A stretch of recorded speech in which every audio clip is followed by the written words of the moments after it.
नमस्ते। आज के इस नए विश्लेषण में आपका बहुत बहुत स्वागत है।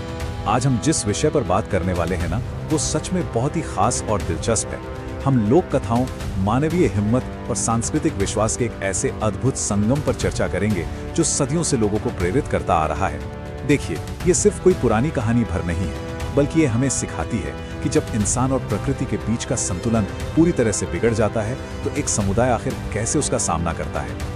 आज हम मोगी माता की उस प्रसिद्ध कथा को गहराई से समझेंगे, जो मूल रूप से एकता और अगाध विश्वास की एक बहुत ही शक्तिशाली कहानी है। तो चलिए, बिना किसी देरी के शानदार सफर की शुरुआत करते हैं। अब जरा इस सवाल पर गौर कीजिए, क्या एक सच्ची प्रार्थना सचमुच एक सूखे खेत को फिर से हरा भरा कर सकती है?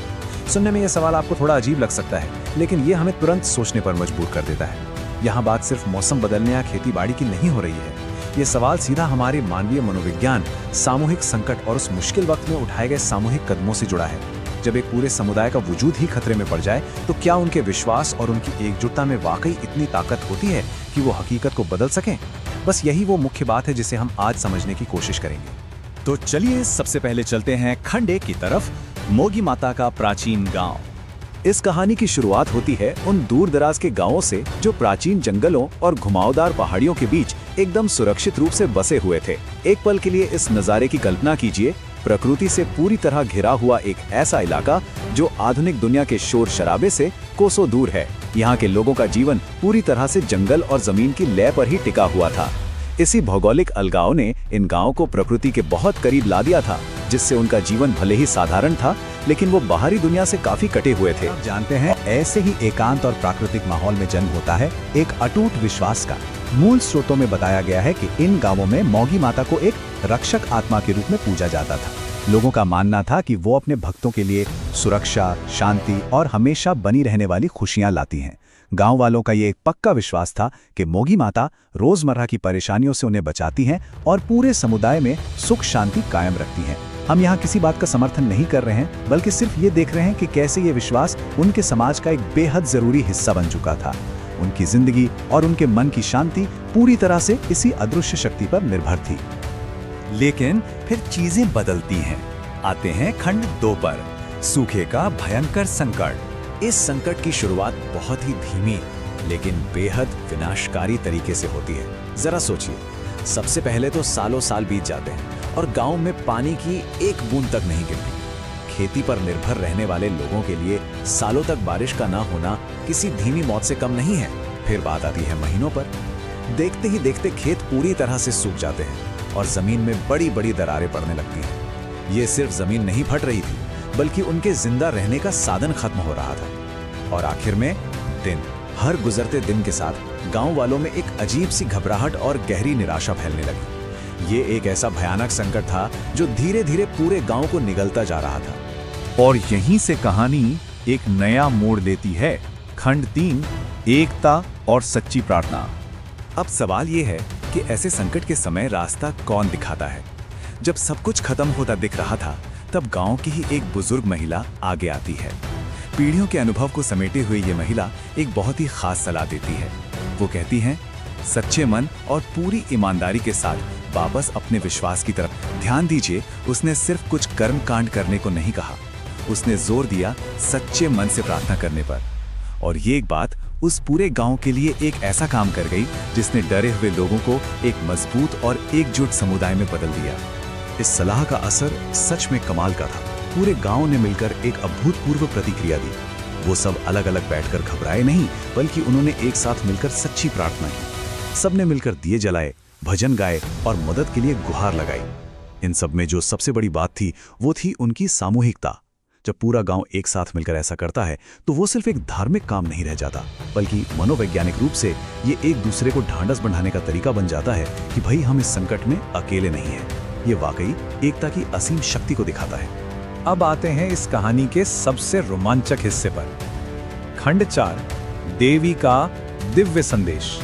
स्रोतों में जो आगे बताया गया है वो बहुत ही दिलचस्प है। बताया जाता है कि उसी रात जब पूरा गांव प्रार्थना में डूबा हुआ था, आधी रात के सन्नाटे में गांव के मंदिर के पास लाल कपड़ों में एक रहस्यमयी महिला दिखाई देती है। ये एक अलौकिक घटना थी जिसे वहां के स्थानीय इतिहास में बहुत ही सम्मान के साथ याद किया जाता है। हम यहाँ इस घटना को ठीक वैसे ही बता रहे हैं जैसी वहाँ की मान्यता है। सोचिए, उस गहरी निराशा और अंधेरे के बीच ये नज़ारा एक उम्मीद की किरण जैसा रहा होगा। और फिर वो रहस्यमयी महिला एक ऐसा संदेश देती है जो असल में इस पूरी कहानी की जान है। वो कहती है, मेहनत और एकता कभी मत छोड़ना। आप समझ रहे हैं, ये कोई जादुई छड़ी घुमाने वाला समाधान नहीं था। ये कोई ऐसा वरदान नहीं था कि बस आंख बंद की और सब ठीक हो गया, बल्कि ये इंसानियत के उन सबसे बुनियादी मूल्यों को बनाए रखने का संदेश था जो हमेशा काम आते हैं, कड़ी मेहनत। और फिर वो रहस्यमयी महिला एक ऐसा संदेश देती है जो असल में इस पूरी कहानी की जान है। वो कहती है, मेहनत और एकता कभी मत छोड़ना। आप समझ रहे हैं, ये कोई जादुई छड़ी घुमाने वाला समाधान नहीं था। ये कोई ऐसा वरदान नहीं था कि बस आंख बंद की और सब ठीक हो गया, बल्कि ये इंसानियत के उन सबसे बुनियादी मूल्यों को बनाए रखने का संदेश था जो हमेशा काम आते हैं, कड़ी मेहनत और एक दूसरे का साथ। चाहे वो पुराने जमाने का सूखा हो या आज के दौर की कोई भी मुश्किल, ये बात 100% सच है। इस घटना के बाद जो बदलाव आया वो सच में हैरान कर देने वाला था। जरा इन दो नज़ारों की तुलना कीजिए। एक तरफ वो प्रार्थना वाली शाम जहां टिमटिमाते दियों की रोशनी में लाल रंग की वो रहस्यमयी महिला खड़ी है जो शांत लेकिन गहरे विश्वास का प्रतीक है, और इसके ठीक उलट जरा अगली सुबह का नज़ारा देखिए। आसमान में काले घने बादल छा जाते हैं, जोरदार बारिश होने लगती है और वो सूखे खेत फिर से हरे होने लगते हैं। रात की वो शांत और हताश उम्मीद अगली सुबह की उस जीवनदायिनी और शोर मचाती बारिश में बदल जाती है। ये बदलाव इतना अचानक था कि इसने हमेशा के लिए गांव वालों के दिलों पर एक गहरी छाप छोड़ दी। और इसी के साथ हम पहुंचते हैं अपने आखिरी हिस्से पर, खंड 5, विश्वास और हरियाली की वापसी। आखिरकार खेत फिर से हरे भरे हो गए और पूरे गांव में खुशियों की लहर दौड़ पड़ी। उस जोरदार बारिश ने सिर्फ सूखी धरती की दरारें ही नहीं भरी, बल्कि लोगों के चेहरों पर जो चिंता की लकीरें थीं, उन्हें भी पूरी तरह धो दिया।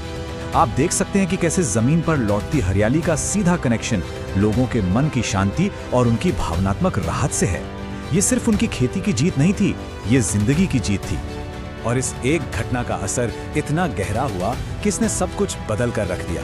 मोगी माता अब उनके लिए सिर्फ एक आत्मा नहीं रही, बल्कि वो शक्ति, अगाध विश्वास और अंतिम सुरक्षा की सबसे श्रद्धेय देवी बन गई। इस चमत्कारी घटना ने यह तय कर दिया कि ये कहानी सिर्फ उस एक पीढ़ी तक सीमित नहीं रहेगी, बल्कि उनकी संस्कृति का एक ऐसा हिस्सा बन जाएगी जो कभी नहीं मिटेगा। उनका ये विश्वास अब पहले से कहीं ज्यादा मजबूत और अटूट हो चुका था। तो इस पूरी चर्चा के बाद एक बहुत ही गहरा सवाल उठता है जिसे मैं आपके सामने छोड़ना चाहूंगा। आज के इस आधुनिक संकट के दौर में क्या हमारा अटूट विश्वास और हमारा एकजुट प्रयास अभी भी हमारे सबसे बड़े रक्षक बन सकते हैं? ये कहानी हमें सोचने पर मजबूर करती है कि आज जब हम नई तरह की समस्याओं का सामना करते हैं, तो क्या हम उसी एकता के साथ खड़े होते हैं जैसे वो प्राचीन गांव के लोग खड़े हुए थे? माना कि तकनीक बदल गई है, पूरी दुनिया बदल गई है, लेकिन क्या मुसीबत के वक्त एक दूसरे का हाथ थामने की वो मानवीय जरूरत कभी बदल सकती है? इसी विचार के साथ हम आज के इस विश्लेषण को यहीं खत्म करते हैं। उम्मीद है आपको ये कहानी पसंद आई होगी। अगले